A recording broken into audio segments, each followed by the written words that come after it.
This is the guy that directed the film. I'm very excited to chat with you because you had two audiences to sort of play to: the cult fans who know almost everything about Redd Kross, or thought they did, because I thought I did, but this is actually the fourth time I've seen it. And every time I watch it, I discover something new. You did a great job. And the guests of honor, these are the guys that, they've had a great year. We've had a double album, self-titled, from them. We have a book, Now You're One of Us, by Dan Epstein, who I bet a lot of people in the audience here know. And this film, a trifecta. This is the year of Redd Kross. It's Redd Kross's world. We're just living in it. Please welcome Jeff and Steven McDonald.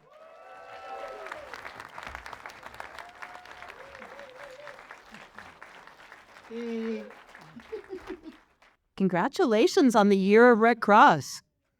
I know I always say that, but to have three amazing things all happen at once, I believe I've asked you this before, but was this planned, this world domination, or how did it happen that all three of these things, a double record, your first record in like 5 years, great record, if you guys don't have it, go get it, the book, and then, the movie, all in 1 year? I wish I could say I was smart enough to through that plan, but no, it was, actually, I give all the credit to the filmmaker here, Andrew Reich, not only for making a movie that, I could say at the very least, definitely does not suck. As I said, thank God. And but I think that Andrew inspired us to make an album. He had been telling me that he's gonna put this movie out this year, and I thought, if we don't have a new record out by the time he puts his movie out, and take advantage of that moment, then that's on us. So. And then the book, I don't know. I thought that was supposed to be 2025, and then the publisher decided to, almost, make my blood pressure go through the roof with the deadlines all hitting at the same time. But so you guys have done a lot of interviews. I think this is like the fourth time I alone have interviewed you this year. But between the album and the press run for that, and then the book, and then the film, and all the film festival stuff you were doing, are you guys like sick of talking about yourselves and see light for your eyes? Well, sorry, because we're going to talk about yourselves, but I mean, there's a lot of stock taking that you've done this year. Right. Well, I'm glad people are interested, but you get up in the morning and do at least 2 podcasts a day, so if it can be a bit, Well, but then Anna makes me do the dishes. It keeps me, my feet firmly planted on the ground. And we both do them. We do them from our own homes, and Steven's usually, I can tell he just woke up. Okay, but I will say that the tour that we're doing right now with Andrew, let's see, we did Hollywood a couple days ago, North Hollywood last night, Santa Monica today. It's my favorite tour ever. I remember the bio that came out. That your publicist for the album sent out, said this is Redd Kross's third act. That's what they called it. A lot of bands only get 1 act, maybe 2 acts. They're saying it's your third. Do you feel that way? Like there's a renaissance or anything like that? Well, I mean, I don't want to get too involved in this, but I think I was talking about that in some interviews. It was kind of inspired by a Jane Fonda audiobook I listened to last year. As a book she wrote 20 years ago. I listened to the audiobook version, and she starts it off with the theater metaphor, and she was 65 at the time, and she was talking about how she wanted her third act to be really badass. And at the time I was listening to it, she had 2 major motion pictures out. She was finishing a run with a successful sitcom, and whatever your opinion is of the quality of the work she was doing, I thought she had really had accomplished what she set out to do. And I thought, I don't know, I mean, I guess she's always been an inspiration if it's not like, aerobics in the 80s. Workout. Yeah. But I took it literally, and I thought, yeah, and why can't rockers in their 50s have a great third act? And so that's what it made me to do. Why not? And Katesley. Well, speaking of audiobooks, is there going to be an audiobook version of Now You're One of Us, please? Oh, I would love that. Yes. Since it's our book is oral history, and we have the commentator, which Dan Epstein, and then he interviewed Steven and myself completely separate from each other, and so that's difficult to do on a with one person reading it. So we need to find 3 actors to perform as by Dan and Steven and myself. So maybe who would it be? I'd Keith Morris as Steve. Yeah, great. Keith has got the job. I know Jack Black expressed interest, so maybe Jack Black is Jeff. No, What do you say. Well, let's go back to this project, to this film, because Andrew, I am curious. A lot of people, because this film is so good, probably would assume that you are a documentarian by nature, is what you do. But this actually is so on brand and perfect for Redd Kross. You come from the sitcom world, which is perfect. It's true, yes. So tell us about your background and how you came to make this your first documentary project. Yes, I'm a TV comedy writer and wrote on Friends for many years. I have a fellow Friends writer who's not there for the audience tonight. There he is. Yeah, and I've been a TV comedy writer for like 25 years and never had any ambition to be a documentarian. I don't know that I still have an ambition to be a documentarian. I just thought I wanted to watch this movie and no one was making it.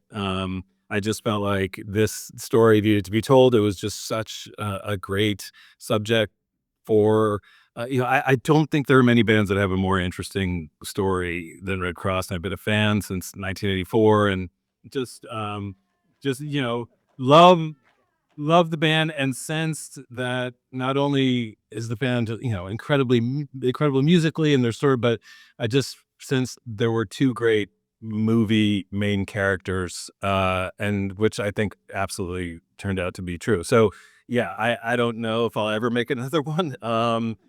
Which I know when Steve thinks that that's some kind of like he's broken me, or just something. It's not that. I'm spoiled by just an incredible story, and these guys are just so great, and they're good people.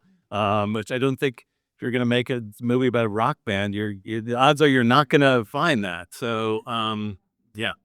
Well, I'm curious because you are not from Los Angeles, Andrew. And I mean, obviously, Redd Kross have an international fan base, but they're, in my opinion, one of the quintessential LA bands, up there with X and Jane's Addiction. They're like, and I'm from LA. So I saw you guys, the first time I saw you guys was actually the first time I ever went to the Whiskey was the Neurotica show. So you're from the East Coast. So how did you come to be a huge fan so early on, 84, you said?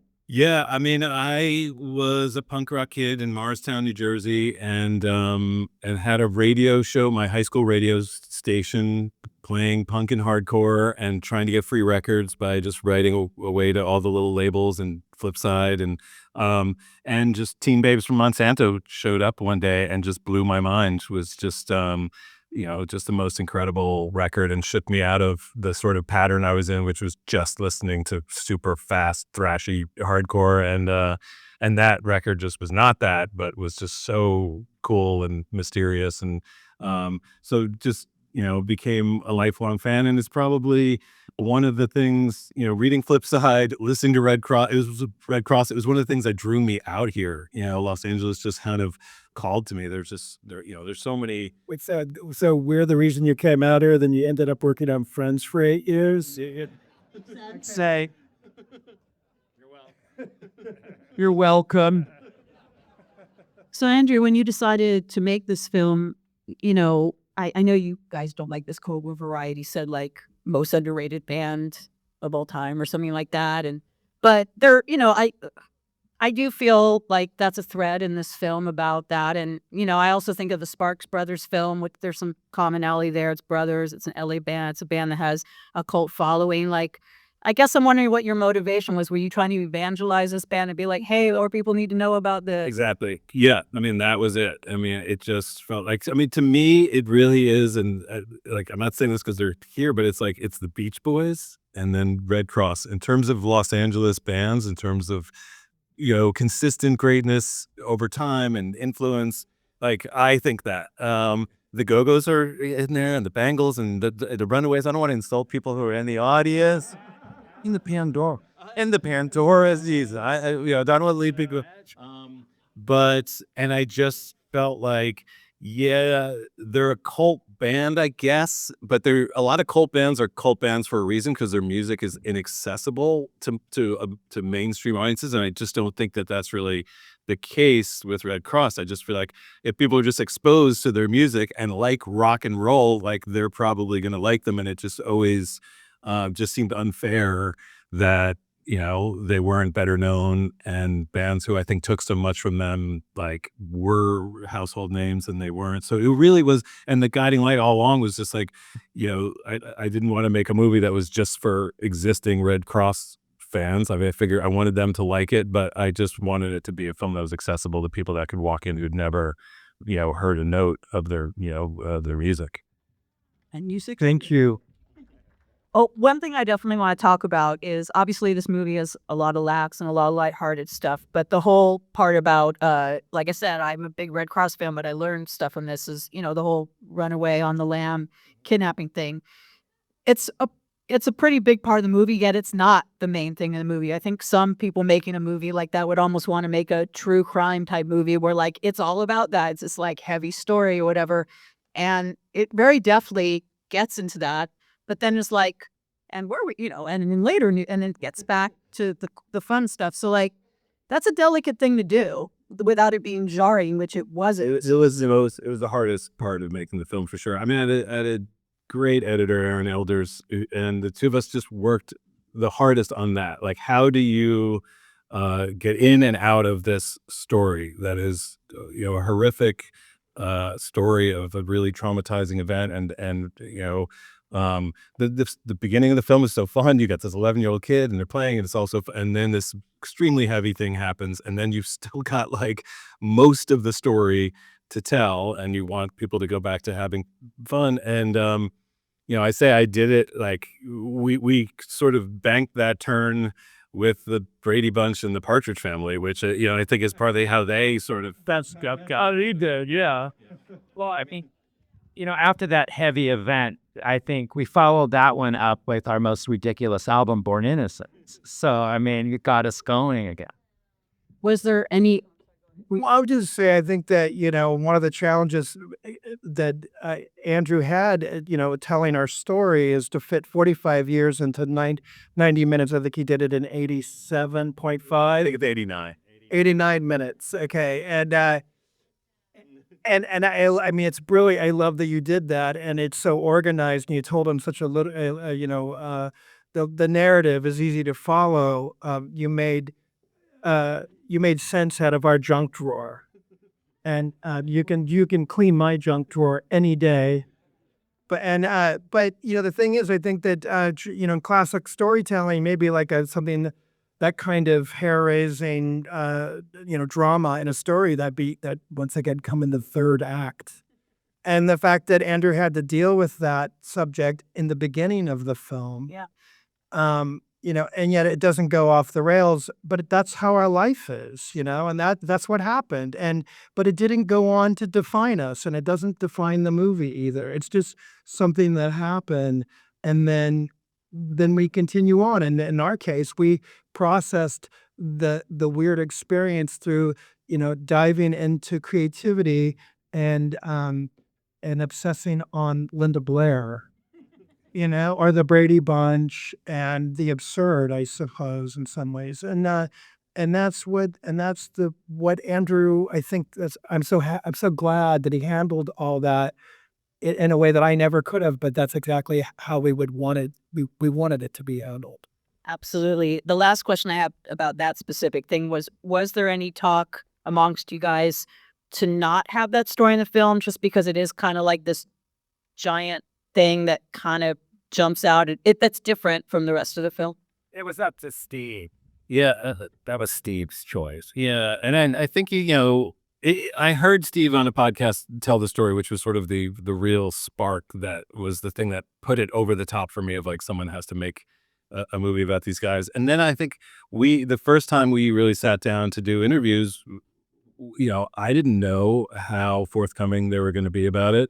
But we started talking about it, and told the story, and it was, I remember, it was a very, for me, it's sort of a heavy day, and they're just hearing the story told. Not that Steve, as you can see in the photo, it's not like he tells it in this very grave way, but it was, it's just an awful thing that happened. And because they were willing to talk about it, and eventually, I'm thankful, I think quite reluctantly perhaps, but Janet and Terry were willing to, which was not something that I enjoyed bringing up. I didn't want to bring up bad memories for people, but I do feel like that it is a part of their story, and it's up to people. There's a little bit of interpretation. People can be like, well, how did it affect everything else? There's no obvious answer to that. And I think it also,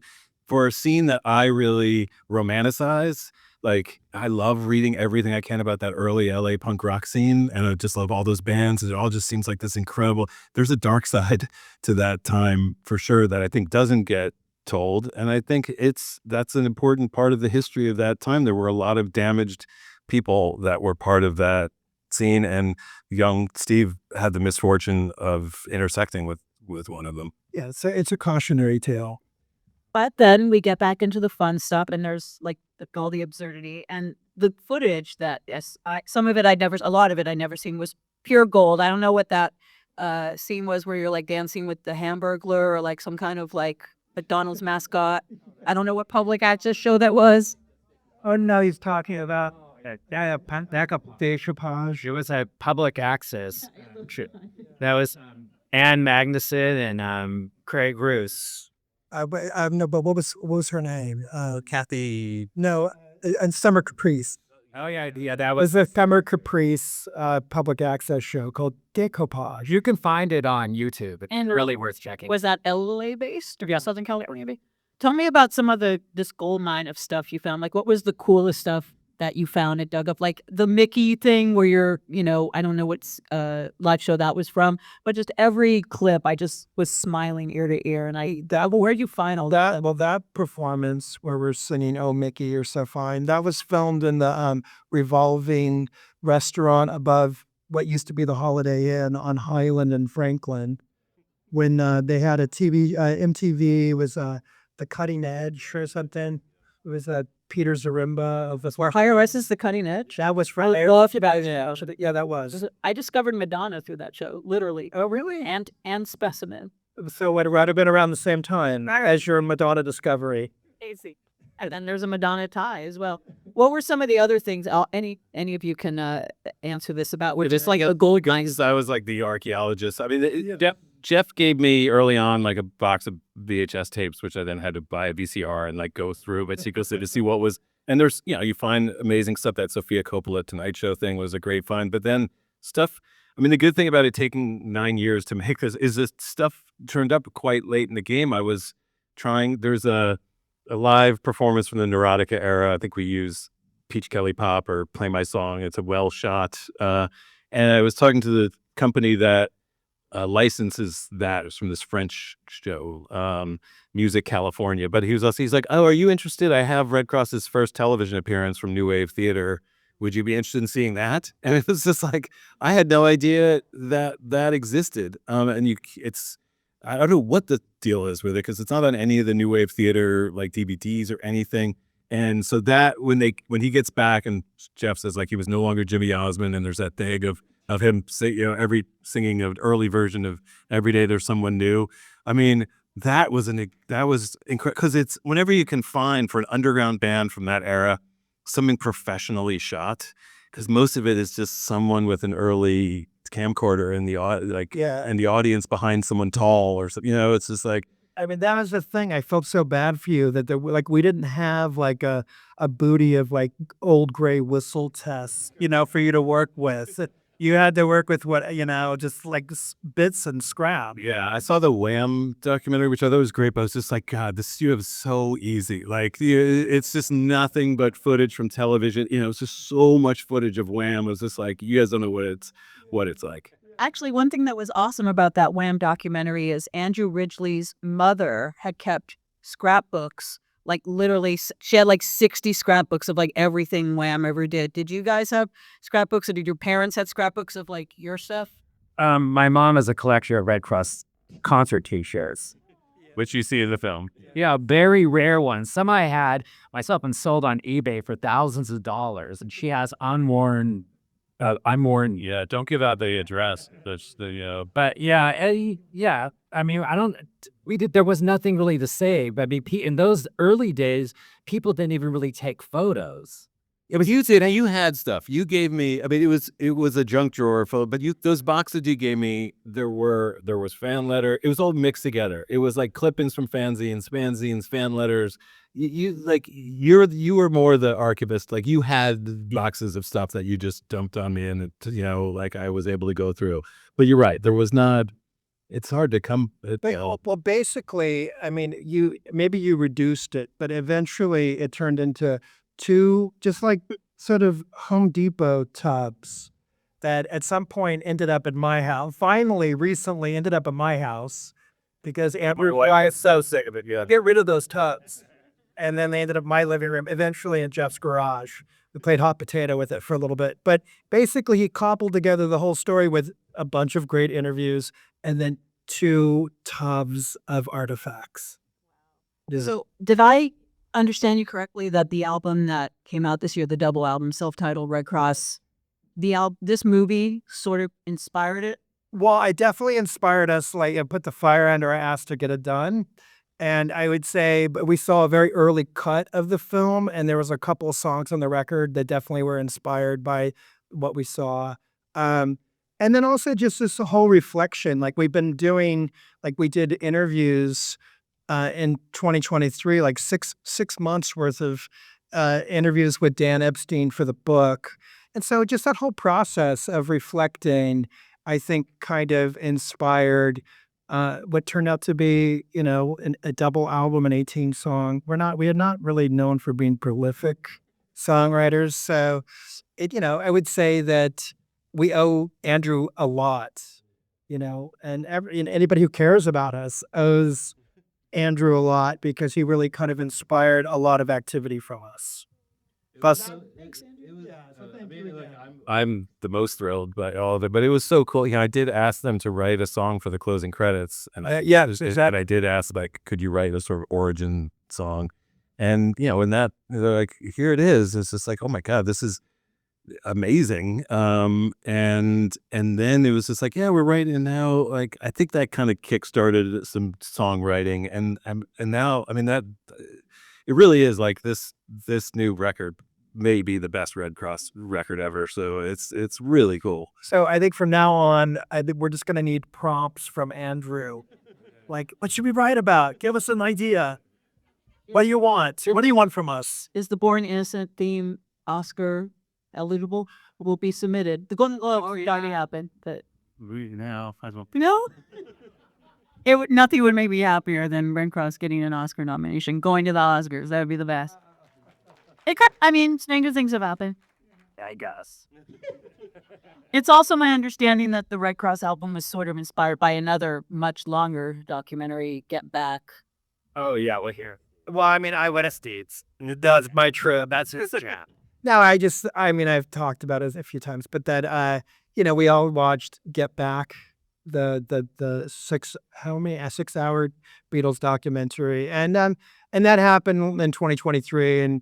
And just seeing their process, the demystifying the idea that the Beatles, for me, were untouchable, mythological, but when they don't know a song yet, they sound like crap also, or that, or just seeing that the chemistry between John and Paul, and not that I'm comparing us to John and Paul, but just it was a unique partnership where 2 people really valued each other's opinions, and that's really rare. And it was exciting for me to get into the room with Jeff and just face to face, and a lot of stuff came out of it. So that's part of the picture too.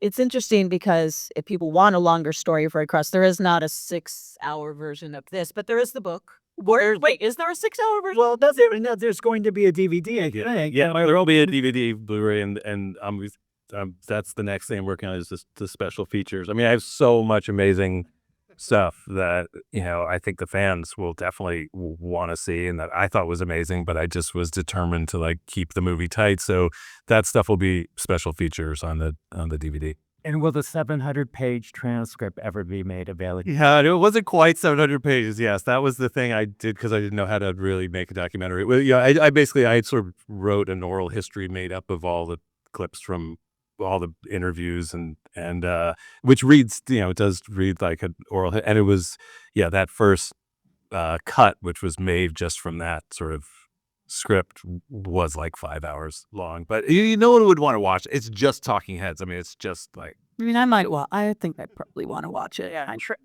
Anyway, but yes, the Now You're One of Us is another oral history. It's not quite 700 pages long, but it's, it has a lot of information that isn't in this film. And as you said, that was, you guys were interviewed separately for that. Yeah, so there was no bickering. There was no bickering, and we each had our own version of reality. Yes.